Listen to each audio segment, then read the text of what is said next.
Okay, hello and welcome to video number 2 of 4 in creating an assignment in Google Classroom. And video number 2 is all about adding supporting material. So if we back out of this for a moment and we go to our outline, you'll remember in the last video, the first video I should say, I gave you a classroom code. Here it is again, HN23KFV, and you can use it to, let me just get rid of my formatting there. You can use it to add yourself to my Google Classroom that will allow you to test out these particular assignments and sort of experiment without any negative consequences of doing it with a student audience. So this is my test Google Classroom, right? Where in my first video, we created an example assignment. Once again, no students, just me. And if you want to do this, you add yourself as a student, or I can add you as a teacher, and you can create your own assignments in here. So what we're going to look at today, I'm going to just minimize that, is we're going to go back to our example assignment 1, all right? And we're going to view, we're not going to view the assignment, we're going to edit the assignment. So if we're going to create a new assignment, we do the same thing here, create assignment. We've already got one going, so we'll go to here, these 3 dots, and it's kind of like a context menu. We're going to get the option to edit that assignment, and we're going to get back in here. So what I'd like to touch on today, first thing, is PDFs. Okay, so when you're creating an assignment, in my view, what's really important is that you don't create a Google Classroom where you have 600,000 different assignments. I think it's really important to bring all the pertinent information together into one assignment. I sort of imagine like a one-stop shop, right? Imagine rather than like walking through town, going to all the different stores, you're going to have the opportunity to go to a mall where all the stores you would want are going to be in the same place. It's just a lot easier, and that way you know that everything you could possibly need for that assignment is contained within in that assignment in this sort of bubble. My thought process with that relates to student learning, because I think that a big hurdle for students is when they see a Google Classroom assignment or a Google Classroom stream, it's very overwhelming because here's the assignment, but if the assignment only contained the place where they're going to put their work, it might be very overwhelming for them to say, okay, but my supporting material, the novel that I needed to read to answer these questions, where do I find that? Like the math examples, where do I find those? So by what I'm really advocating for here is creating a complete assignment where everything from the examples and your instructions and your directions all the way through to the final product are all contained within the assignment. So that's what we're kind of gonna, in the second video, we're gonna start building into that now. So what I want to touch on is adding PDFs, existing docs, basically things that already exist. So what we're going to work with today in this video is the add button with a little paperclip beside it.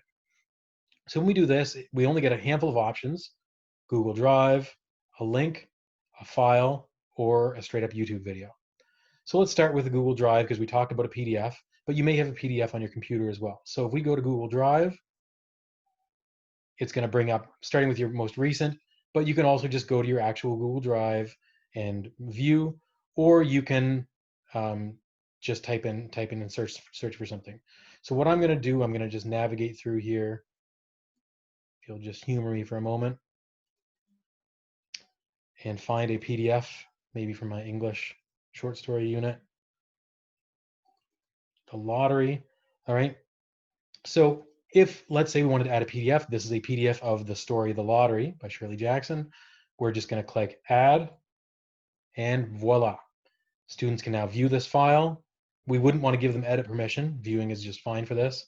And now when students click on that, they're going to get a PDF copy of The Lottery by Shirley Jackson.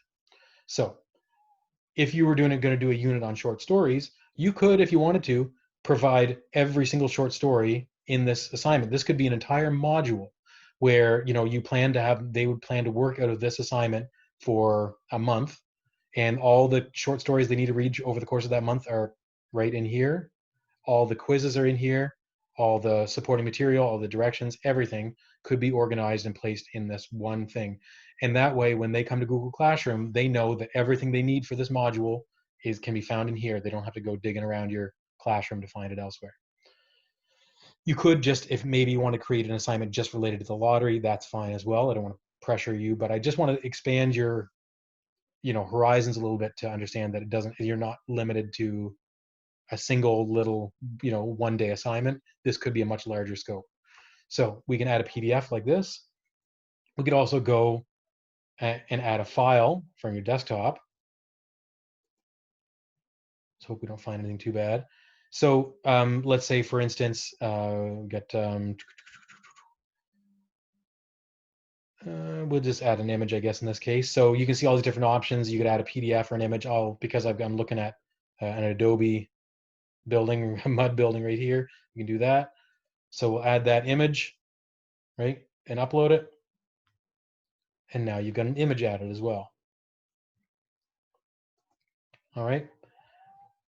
If you've already created a document, this is my preferred way of doing it. If you've already created a document in your Google Drive over here, you can also pull those things forward. So go back to Google Drive and anything. So let's say our PD document with the outline, we can add that. All right. And this is where things get a little bit interesting, because what you can do now is not just viewing, but, and I should have, regret this a little bit, because there are no students in my classroom. I can't show you this, but I'll have to show you in a separate video.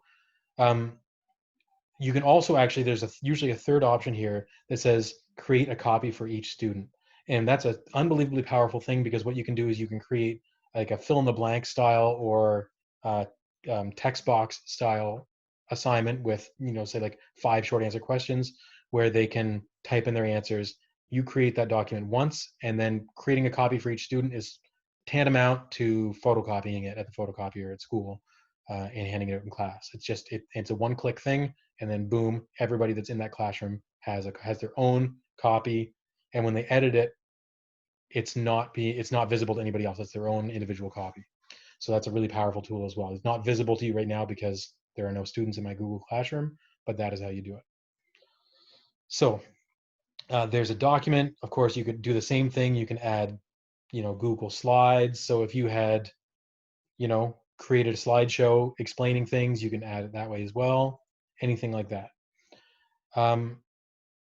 The next sort of notable thing is that you're not limited to hard files like a PDF or a photo or a document you created. The entire internet is at your disposal to be added to your Google Classroom. And you can see that it's visible in the example that I'm showing you over here. I've got a PDF, and if we open this up, these are just straight up photos I took of the textbook, because when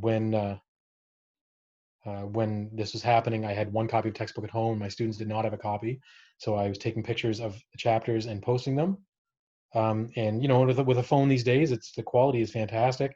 There's not really any reason for it to be scanned. My, iPhone camera was plenty good to create quality that's readable. So PDF like that, or you can just post a YouTube video. So here's a YouTube video, or if we wanted to, let's say,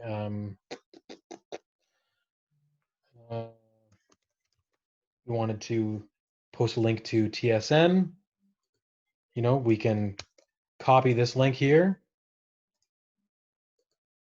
We can go back to our classwork and we can add a link, paste our link in, or just, if you knew tsn.ca, you could have just typed it in there, add the link, and voila. Now your students have a link to this resource, this internet resource as well. So you don't necessarily have to have saved a copy on your computer. Anywhere where they're going to be able to, they're going to be able to find the information they need, you can point them to that, in a pretty efficient way. So that's adding a link.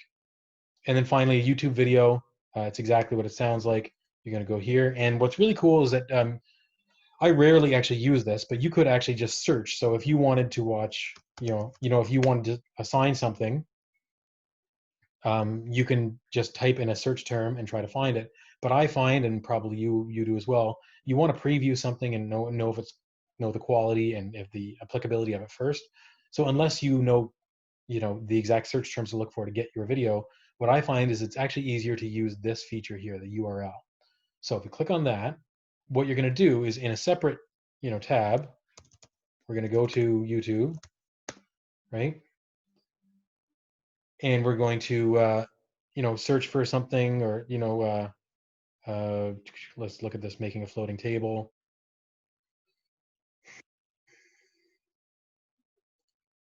We're going to get sort of just go through the ad gauntlet here. Holy smokes.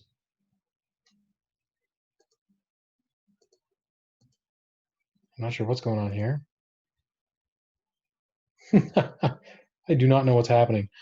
Anyway, you're going to take your, we shouldn't get hung up on that. We're going to take our link right here, copy it, close out of whatever the heck is happening. And then here, we can paste it in here. It's going to show your preview just to make sure that it is in fact the video you wanted. And then you can click add here. That's my preferred way of doing it, because that way I can scour YouTube, and find exactly the video that I want and insert just that video. I find the thought of adding a YouTube video and searching for it right here to be a little bit daunting, because I'm always scared that I'm going to have accidentally choose the wrong video. By doing it the way I showed you with the URL, you know for certain the link you're giving is the video that you want to show. So anyway, here are your different formats, right? Google Drive, that's anything you've got stored in your Google Drive. That could be a video as well, or a document or link or PDF, whatever. Links, files from your desktop, and YouTube photos, YouTube videos. So here's sort of a spread. And what we're going to get to, I believe that's everything covered. What we're going to get to in video number 3 is using this create button. So what happens if you don't have the document or the file that you want and you want to create it instead? So that'll be video number 3. Hopefully that was a helpful insight. And if you want to continue, keep a lookout for video number 3. Right on. Thank you.